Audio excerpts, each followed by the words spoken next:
¿Te imaginas un puente donde se dividía la clase alta y la clase baja? Donde la mayoría podía cruzar solo para trabajar, pero no para esparcimiento y ocio, y que además era el escenario macabro en donde el esposo podía vengar la infidelidad de su esposa y dejarla en ese lugar desvivida para que fuera vista por la sociedad. Aunque parezca increíble, este puente que hoy está enterrado bajo el suelo de la Guadalajara moderna, en el pasado fue de los más importantes de la ciudad. ¿Te imaginas de cuál puente hablo? Así es, estoy hablando del Puente de las Damas.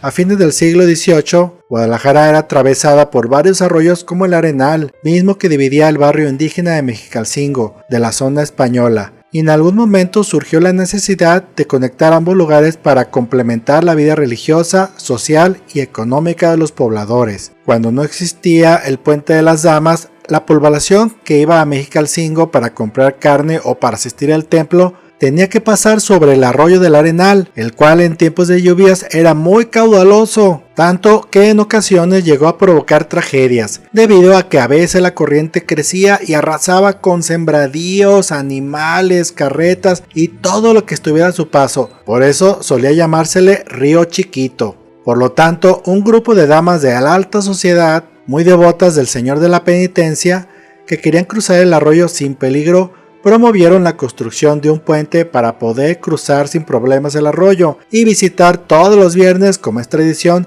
al Cristo antes mencionado y que se venera justamente en el templo de Mexicalcingo. Bien dice que la fe mueve montañas y construye puentes. Pero, ¿por qué se le conoce como el Puente de las Damas? Tal como lo mencioné, la obra fue patrocinada por las damas adineradas de la ciudad, ya que a causa de los constantes crecimientos del arroyo del Arenal, no podían realizar sus visitas de veneración al Señor de la Penitencia y tenían que cruzar el arroyo saltando entre piedras, lo cual no parece complicado, pero imagínate usando los enormes y abultados vestidos de su época, toda una odisea. Y también cabe mencionar que además de la devoción, otra de las motivaciones para la construcción del puente fue que del lado de la ciudad vivía la servidumbre, así que durante las lluvias el lugar quedaba aislado en ocasiones, ni siquiera por las piedras se podía cruzar durante días. Por lo tanto, los hogares se quedaban sin personal de servicio, lo cual ocasionaba una verdadera crisis. Así pues, entre la fe que practicaban y la crisis del hogar que padecían, las damas adineradas pidieron autorización a los altos mandos de la iglesia para organizar colectas en el templo, establecimientos comerciales e incluso en la vía pública, logrando completar el dinero necesario para construir el puente, mismo que se convirtió en el más relevante del periodo virreinal, justo gracias a esas damas con iniciativa. Así que era justo que en el nombre se reconociera su esfuerzo. ¿Qué tal, Cabe resaltar que en el pueblo de Mexicalcingo se concentró la población indígena. Los pobladores se dedicaban al cultivo de hortalizas, a las artesanías y al servicio doméstico. Y en algunos libros mencionan que antes de construirse el puente, cuando solo estaba el arroyo, solían verse escenas verdaderamente macabras, debido a que en aquel tiempo la cultura tapatía permitía que los maridos, a la mínima sospecha de infidelidad, se desviviera la vida de la esposa por medio del empalamiento, y dichos cuerpos solían dejarse justo en las orillas del Arenal, algo que verdaderamente el día de hoy terrorificaría a cualquier director de cine de terror. Y fue hasta finales del siglo XVIII que la mancha urbana invadió el pueblito de Mexicalcingo y lo convirtió en uno de los primeros barrios de Guadalajara. Se le considera un barrio popular.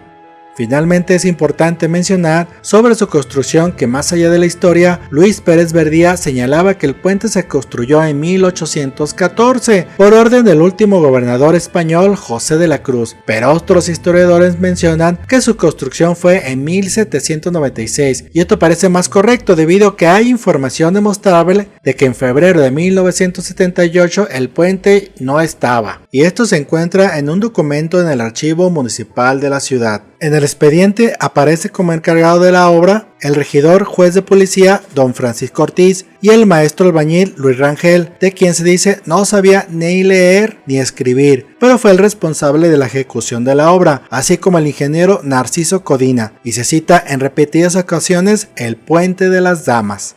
Pero, ¿cuándo quedó sepultado? La urbanización de los terrenos vendidos en el encauzamiento del arroyo forzó a que gradualmente se fuera embovedando con ladrillo y rieles de ferrocarril como soporte, y con el paso del tiempo y el permiso del ayuntamiento se fueron construyendo fincas. Desde la década de 1930 el Puente de las Damas permaneció sepultado abajo del nivel de la calle Colón entre Montenegro y Avenida La Paz. A partir de ese momento ingresó en las leyendas urbanas de Guadalajara, quedando solo en la memoria de algunas personas. Nadie lo recordaba más allá de algunas anécdotas que los abuelos contaban a los nietos, aunque esas historias parecían más un mito. ¿Cómo iba a estar enterrado un puente? Pero hasta que en el 2016, durante unas obras emergieron vestigios claros. Dichas obras consistían en el mejoramiento de banquetas y vialidades, así que al momento de escarbar descubrieron algo interesante: el puente existía y ahí seguía. Por lo tanto, se solicitó al organismo encargado de la obra hacer la suspensión de los trabajos hasta hacer un reconocimiento de la posible área en que se encontraba el elemento arquitectónico. Al suspenderse las obras, se comenzó a trabajar en el rescate haciendo ajustes que permitieran la exploración de los vestigios. En noviembre de 2016, la obra para desenterrar el puente fue pausada por el INAH ante el hallazgo de 3 arcos, y a finales de 2019 y hasta el 2021 se rescataron los arcos restantes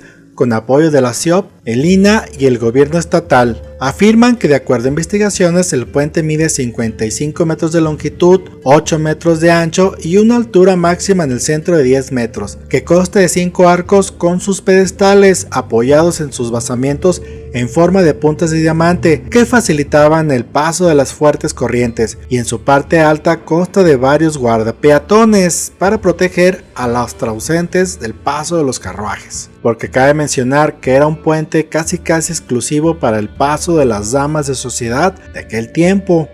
¿Y habrá fantasmas?